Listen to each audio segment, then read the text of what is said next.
up, guys? Welcome back to my channel. So we finally got a review of Black Panther Wakanda Forever by IGN.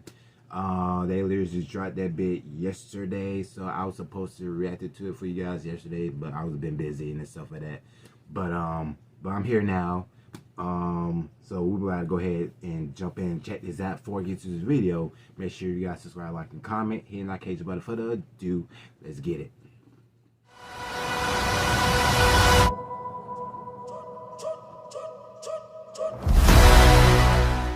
In a cinematic universe where half of all living beings have already died and come back to life, Black Panther Wakanda Forever reminds us that losing one person can feel just as devastating. The death of T'Challa and actor Chadwick Boseman weighs heavy on Wakanda Forever, with the fictional nation struggling to replace both their monarch and their champion, and Marvel Studios deciding how to honor a man it was clearly ready to work with for years to come. Wakanda Forever is an effective, emotional farewell to T'Challa, a meditation on forging one's own future out of a painful past, but with a plot that has to introduce an entirely new nation and pave the way for a new wave of Marvel stories. It does struggle under the weight of all that expectation.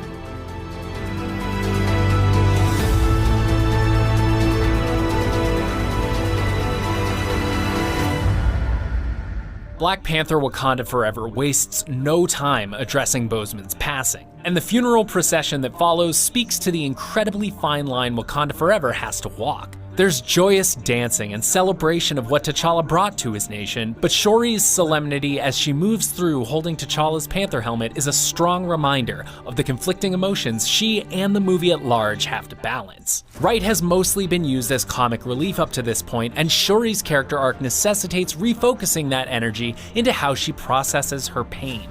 It's a sharp about-face, but Wright's emotional availability and intensity carry Shuri through that fraught grieving process. It doesn't take long for the power vacuum left by T'Challa's death to incite a challenge to Wakanda from the outside world. There's immense political pressure for Wakanda to submit to regulations the country's leadership fears will endanger the world. That ire is directed at Ramonda, who's acting as a steward to the throne. At once heartbroken and hopeful, Bassett delivers a commanding performance, and as King T'Chaka did for T'Challa, provides Shuri with a connection to her culture's past.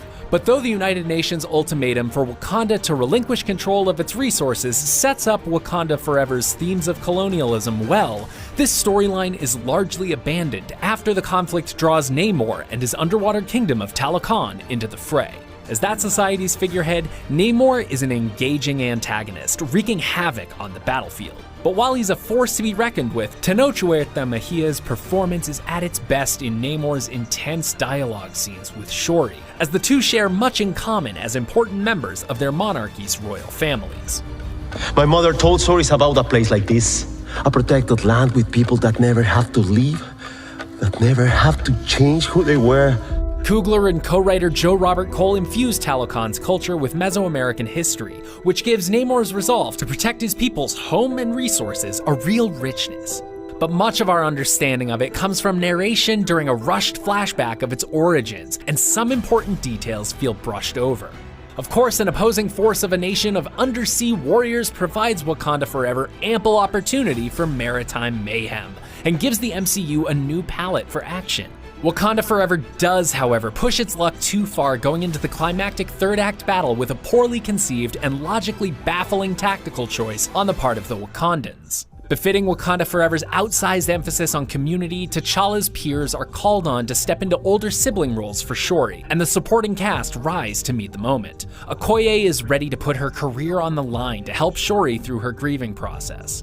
Winston Duke's M'Baku is a scene stealer from the moment he saunters in. T'Challa's influence is at its most visible in how the Jabari leader's edges have softened. And as T'Challa's love, Nakia ends up supporting Shuri through the most personal parts of her journey, and while she enters the story too late to make too much of an impact, she does facilitate some memorable moments in the movie's latter half.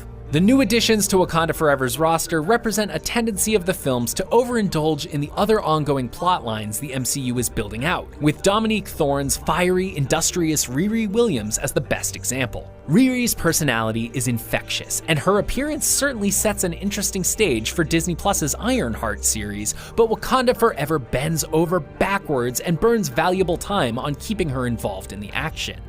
The saving grace there is that Riri gives Shuri someone to act as an older sibling for as a means of celebrating T'Challa, something that Coogler takes maybe too light a touch in highlighting. It may be the nature of making movies in this universe these days, but there is a significant disconnect between scenes in Wakanda Forever that feel vital in how they develop characters and the ones that just feel more like homework for next time. Have I not given everything? Black Panther Wakanda Forever had to be a sequel to a cultural juggernaut, a tease of upcoming MCU adventures, and of course, a loving farewell. There are stretches where the struggle to balance those mandates scatters the focus of the story, but nuanced and committed performances from the returning cast keep it grounded when it counts. Tenoch Huerta Mejia's Namor is a strong foil to Shuri, and his nation of Talokan gets a thoughtful, if rushed, history to complement the film's themes of colonialism. Director co-writer Ryan Coogler's efforts are at their most powerful when Wakanda Forever is in conversation with the loss of T'Challa, of Chadwick Boseman. The specifics of Wakanda Forever's long-winded plot will likely leave little impact, but that doesn't stop the new Black Panther from standing tall.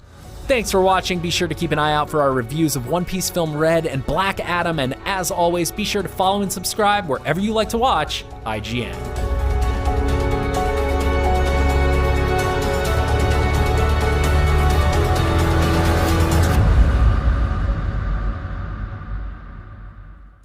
Well, 7 out of 10.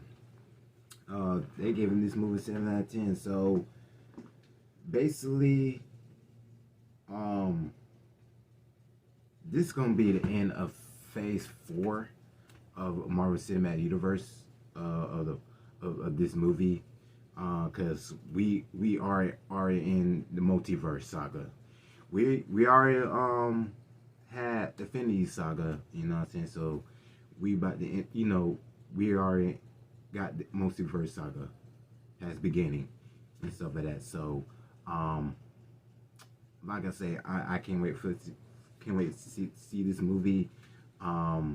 Look forward to see Namor in action, and of course Riri Williams as Ironheart as well, and definitely excited to see the cast from the first Black Panther movie as well. So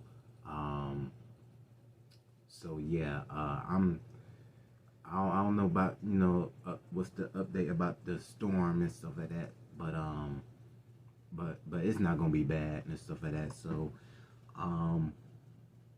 because I'm just, you know, just trying to look out if the movie theaters are gonna be open that Friday. So I'm still waiting and stuff like that. So but in any case, man, that's it for the video for you guys. Make sure you guys follow me on social media, and